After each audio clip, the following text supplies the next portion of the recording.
Bonjour à tous. Les dossiers Covid, les lockdown files n'en finissent plus de parler et c'est de plus en plus fracassant. J'ai fait une vidéo il y a plusieurs jours sur les premières révélations. Alors vous allez voir là comment déployer le nouveau variant. On va dans le dur sur les vaccins, des choses épouvantables. Et on a l'impression que ça nous parle à nous. C'est britannique, mais c'est les mêmes mots, c'est la même chose. On a l'impression d'entendre Véran. Et évidemment qu'on aurait la même chose en France si une enquête est menée. Et d'ailleurs, je ferai dans cette vidéo une proposition concrète pour qu'on ait de l'information en France. Vous allez voir cela. En tout cas, je vais tout vous expliquer. Les révélations de ces dernières heures sont vraiment époustouflantes, scandaleuses, mais elles sont importantes. Elles sont importantes parce que nous sommes maintenant dans l'ère de la vérité, des enquêtes, et donc de la justice. La vérité de la justice.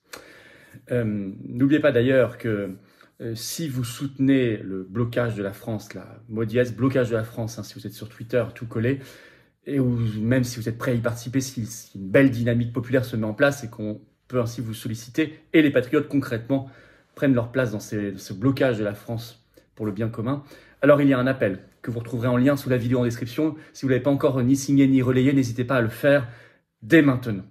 Lisez-le, faites-le, voyez ce que vous pouvez faire. N'oubliez pas de vous abonner également à cette chaîne YouTube, petit bouton dessous, s'abonner. Environ, je le disais, 35% des gens qui regardent les vidéos habituellement ne sont pas encore abonnés à la chaîne. Or, c'est juste s'abonner, c'est évidemment gratuit, c'est instantané. Et ça change la dynamique de diffusion des vidéos. Les algorithmes de YouTube préfèrent quand on est abonné, ça circule plus vite.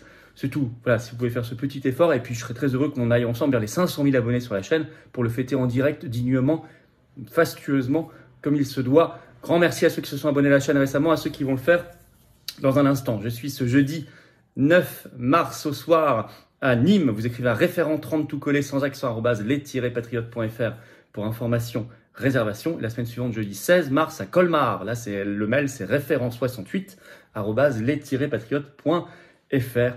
Et je vous attends, patriotes. Voilà, je vous attends. Cette carte d'avenir, cette carte orange, c'est la vôtre. C'est surtout le signe de ralliement de nos combats pour nous, pour notre France, notre humanité et nos enfants et nos petits-enfants. Voilà, là on se bat ici pour la vérité dans cette vidéo très clairement, mais c'est aussi un combat humain, c'est un combat patriotique, c'est un combat de souveraineté, de liberté, de dignité, de justice. Un beau combat de belles valeurs et surtout un combat anti-oligarchique, de résistance populaire authentique, ça c'est certain. Alors rejoignez le plus grand mouvement souverainiste de France, les patriotes, présents en métropole, outre-mer, à l'étranger. Et soyons bien conscients que seuls, séparés, on n'y arrive pas. Par contre, ensemble, on peut déplacer des montagnes. Je vous attends. Vous pouvez également réadhérer si votre adhésion a plus d'1 an, qu'elle n'est plus à jour. Alors, comment faire? Adhérer, réadhérer, c'est simple. C'est le même lien. C'est le premier lien sous la vidéo en description. Je le mets également en fiche maintenant sur l'écran. Également, il est en commentaire épinglé et dans les dernières secondes de la vidéo en cliquant sur l'écran. Sous la vidéo en description, le deuxième lien est pour faire un don de soutien aux patriotes. Dons comme adhésion, comme réadhésion sont défiscalisés aux 2 tiers pour vous. Profitez-en aux 2 tiers. Et le don nous permet de financer nos actions, plus les affiches, les tracts, les manifs, les marches pour la paix et tout le reste qui coûte une fortune, parce que nous n'avons pas reçu un centime de financement public jusqu'ici, rien. Et les banques, évidemment, rien. Et les dons supérieurs à 500 €, c'est expliqué sur le site des Patriotes, on ajoute un avantage pour vous. Allez, on y va. Lockdown files, des révélations Covid de plus en plus époustouflantes. Alors, vraiment, je disais, on a l'impression qu'on parle de la France et de Véran, tant ça nous parle. Il faut évidemment la même vérité en France et j'ai le sentiment de toute façon que les révélations ne sont pas terminées. Alors pour l'origine de ces 100 000 dossiers Covid qui sont sortis dans la presse britannique, allez voir ma vidéo d'il y a quelques jours, j'ai expliqué toute l'origine. Évidemment c'est le journal britannique The Telegraph qui publie tout ça. Alors il y a de nouvelles publications. Le 4 mars. Et là, alors je précise, tout est sourcé, on a les copies d'écran des messages, notamment entre le ministre britannique de la Santé de l'époque, Matt Hancock, et d'autres ministres, des fonctionnaires, des journalistes, le Premier ministre, etc. Le titre donc de cet article du Télégraphe, une nouvelle révélation le 4 mars. Les auteurs du projet Peur ont discuté du moment où déployer un nouveau variant du Covid. Oui, vous avez bien entendu. C'est comme ça que c'est écrit, vous allez voir, c'est comme ça que c'est écrit dans les messages du ministre britannique de la Santé. Le projet Peur, le Télégraphe l'appelle comme ça, c'est-à-dire tout l'instrumentalisation, la peur artificielle créée autour du Covid pour imposer des restrictions et l'obéissance. On a exactement la même chose en France, vous le savez. Alors, le Télégraphe écrit, il y a, je cite, un plan de Matt Hancock, ministre de la Santé, pour faire peur au public. Son directeur de cabinet, alors, Simon Case, il est cité, on a un de ses messages où il écrit « Le facteur peur est vital ». Et je vais vous lire quand même un petit extrait de cet article pour que vous compreniez les révélations. Je cite. Lors d'une conversation WhatsApp le 13 décembre 2020, obtenue par The Telegraph, Damon Poole, l'un des conseillers médias du ministre Hancock, a informé son patron que les députés conservateurs étaient déjà furieux de la perspective de mesures Covid plus strictes et a suggéré « nous pourrions préparer le terrain avec un nouveau variant ». Je lis toujours. Ce commentaire suggérait qu'il pensait que le variant pourrait être utile pour préparer le terrain pour un futur confinement et des restrictions plus sévères à l'horizon de Noël 2020. Le ministre Hancock a ainsi répondu « Nous effrayons tout le monde avec ce nouveau variant ». M. Poole a accepté en disant « Oui, c'est ça qui permettra d'obtenir un bon changement de comportement ». Je lis toujours, la discussion a eu lieu 2 jours après que M. Hancock a été informé de l'émergence d'un nouveau variant, connu sous le nom d'Alpha ou variant de Kent en décembre 2020, ce qu'on appelait le variant anglais ici. Une augmentation du nombre de cas a conduit plus tard à l'annulation effective de Noël, le 19 décembre. Ils ont obtenu ce qu'ils voulaient. Je lis toujours, le ministre Hancock a exprimé son inquiétude que les pourparlers sur le Brexit ne fassent les gros titres et réduisent l'impact et a interrogé M. Poole pour obtenir ses conseils immédiats. Quand déployons-nous le nouveau variant a demandé M. Hancock, édifiant. Il a même ajouté cette phrase, écoutez bien, juste après, c'est dans les messages. Quand déployons-nous le nouveau variant pour que les gens fassent dans leurs pantalons? Voilà comment il parle et il parlait des gens. Il n'y a pas que ça. Sur la fin de l'isolement de 14 jours, quand vous étiez testé positif Covid, il y avait, fin 2020, un isolement obligatoire, enfin comme en France, de 2 semaines. Et à un moment, il se trouve que le médecin en chef d'Angleterre, le professeur Sir Chris Whitty, en novembre 2020, donc assez tôt, dit « ça ne sert à rien à arrêter ». Mais dans cet article du 4 mars du Télégraphe, on apprend que le ministre de la Santé a informé continue. Et vous allez voir pour quelle raison. Je cite le titre. M. Hancock a rejeté le conseil de mettre fin à l'isolement Covid, car cela aurait montré que nous avons eu tort. Cela aurait ressemblé, je cite, à un relâchement massif. Or, cet isolement concernait à l'époque, rien que dans le pays, 600 000 personnes par semaine. Mais ils n'ont pas arrêté la mesure alors qu'ils savaient que ça ne servait à rien, parce que cela aurait montré qu'ils avaient tort. Voilà comment ils étaient gérés, on était gérés. Je vous disais, on a l'impression de lire Véran, évidemment, c'est la même chose. Alors, on rentre un peu dans le dur sur le vaccin Covid. Là, c'est très, très intéressant. Un autre article du 5 mars qui parle d'une certaine Kate Bingham, qui dirigeait alors le groupe de travail britannique sur les vaccins Covid. Et il se trouve qu'elle a comme surnom la tsarine des vaccins au sein du gouvernement britannique. Et elle a été qualifiée dans des échanges de textos entre les ministres, notamment le ministre de la Santé et ses collègues, de, je cite, loufoque. Et elle a été traitée également de peu fiable. Pour quelle raison? Écoutez bien. Pour avoir remis en question la nécessité d'injecter l'ensemble de la population. Elle a dit ça dans une interview au Financial Times dès octobre 2020.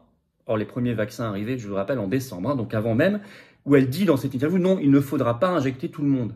Et rien que pour dire ça, on la traite de loufoque et de peu fiable. Voilà une sacrée révélation aussi. Alors là, 4e, l'horreur, un article qui est sorti le 6 mars. Une horreur, mais qui montre l'inhumanité totale du covidisme. Il se trouve qu'au Royaume-Uni, il y a eu un vote important le 1er décembre 2020, qui devait instaurer un nouveau système de restrictions renforcées différenciées entre les régions du pays. Bon. Et le ministre Hancock avait peur qu'il y ait trop de députés conservateurs britanniques qui votent contre, parce qu'ils avaient prévu de voter contre. Et donc, un par un, il les appelait pour faire pression, voire chantage. Et là, ils ont trouvé des messages, donc on a les copies d'écran, où Hancock discute avec l'un de ses conseillers du cas d'un député qui veut voter contre, qui s'appelle James Daly. Et dans cet échange, on voit qu'ils disent qu'il n'aura plus le soutien du gouvernement britannique pour son projet de centre pour enfants handicapés pour les aider sur les troubles de langage dans le Grand Manchester s'ils votent contre la loi du 1er décembre 2020. Ils s'en sont attaqués aux enfants handicapés. Voilà. Et ça, on a les messages, les échanges, et c'est une sacrée polémique, je peux vous dire, au Royaume-Uni.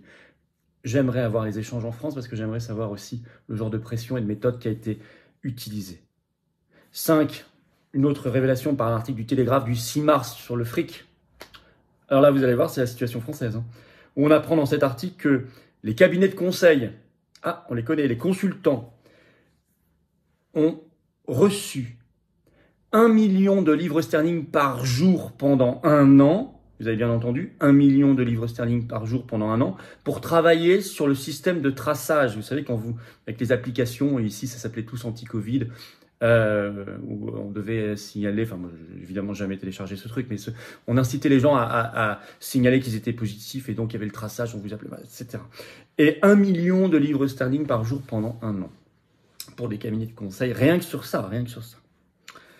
Voilà une autre révélation que les Britanniques ne connaissaient pas.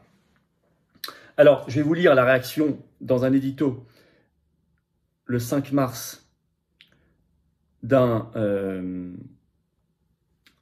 député britannique, et on aimerait qu'il s'occupe d'une sorte de commission d'enquête sur le Covid au Royaume-Uni, transpartisane. On aimerait entendre les mêmes mots, lire les mêmes mots en France. Je vous cite un extrait. C'est dans le Télégraphe. Qui aurait pu deviner que les messages WhatsApp de Matt Hancock soient si révélateurs et douloureux? Les dossiers du confinement ont mis à nu la mesure dans laquelle les ministres, les fonctionnaires, les scientifiques se sont fondés sur des machinations politiques plutôt que des preuves scientifiques pour conduire les mesures catastrophiques visant à infliger des confinements, masques obligatoires et plus encore à la nation. Il ajoute « Mon espoir maintenant, en tant que coprésident du groupe parlementaire multiparti sur la réponse et le rétablissement en cas de pandémie, et que ces révélations susciteront un débat robuste sur les politiques Covid que nous aurions dû mener en 2020 et 2021. » Écoutez, on aimerait lire ça en France. Alors en conclusion, il faut faire circuler massivement, s'il vous plaît, tout cela. Ça commence, ces lockdown files commencent à devenir viraux, y compris en France, où vous avez remarqué, les médias et la presse n'en disent pas un mot. Alors à nous de faire le boulot à leur place. Diffusez cette vidéo partout sur vos réseaux, mettez-la en lien. Abonnez-vous à la chaîne YouTube, petit bouton dessous, s'abonner. C'est comme ça que ça diffuse mieux. Vous le savez, plus vous êtes abonné, plus les vidéos sont recommandées. Et c'est évidemment juste un clic et c'est gratuit. Merci beaucoup, merci d'avance. Bienvenue aux nouveaux abonnés. La même transparence doit être obtenue en France, notamment avec Véran. Alors là, je m'adresse de manière très concrète aux députés, sénateurs français, parlementaires français. Vous avez le pouvoir de faire pression sur le Premier ministre qui est habilité à faire sauter le secret défense sur les conseils de défense sanitaire qui se sont tenus pendant toute la période Covid, qui sont placés sous le secret défense. Vous, parlementaires, vous avez le pouvoir, je parle notamment aux oppositions, avec des guillemets, vous êtes normalement majoritaire à l'Assemblée nationale. Faites pression sur le Premier ministre pour faire sauter ce secret défense. On aura alors déjà beaucoup d'informations qui sortiront. Et on doit les avoir parce que nous sommes maintenant dans l'ère de la vérité et de la justice. Vite. Vérité, justice, vite. Écoutez, il ne reste plus qu'à vous rappeler que soutien, voire participation au blocage, il y a un appel en ce sens, il est en lien sous la vidéo en description, signez-le, relayez-le, c'est important. Et ça mérite aussi le blocage, vous voyez? Blocage de la France. Mot dièse. Je vous attends, patriotes. Le combat pour la vérité et la justice, il est là notamment. Ça, c'est l'anti-oligarchie. Ça, c'est la résistance. Ça vous attend. Et ça se bat avec vous, pour nous, pour notre pays, notre humanité, nos enfants, nos petits-enfants, les générations qui nous suivent et qui nous supplient d'agir. On le fait. Et on y arrivera. Et il y a beaucoup d'espérance dans les patriotes et dans la résistance. Le lien pour adhérer ou reprendre votre adhésion annuelle, c'est le même lien. C'est le premier sous la vidéo en description. Lien également en commentaire épinglé et dans quelques secondes en cliquant sur votre écran. Sous la vidéo en description, le lien juste en dessous pour faire un don de soutien aux patriotes nous permettant de financer nos actions n'ayant pas reçu 1 euro de financement public jusqu'ici. Rien. Or, nous, on fait. D'autres reçoivent beaucoup, mais ils font rien du tout. Bon, c'est leur choix. C'est pas le nôtre. Voilà, tout ça est déduit aux 2 tiers. Il y a 2 tiers de déduction fiscale pour vous. Adhésion, réadhésion, don. Bravo aux donateurs, aux réadhérents également. Bienvenue aux nouveaux adhérents patriotes résistants et vive la France.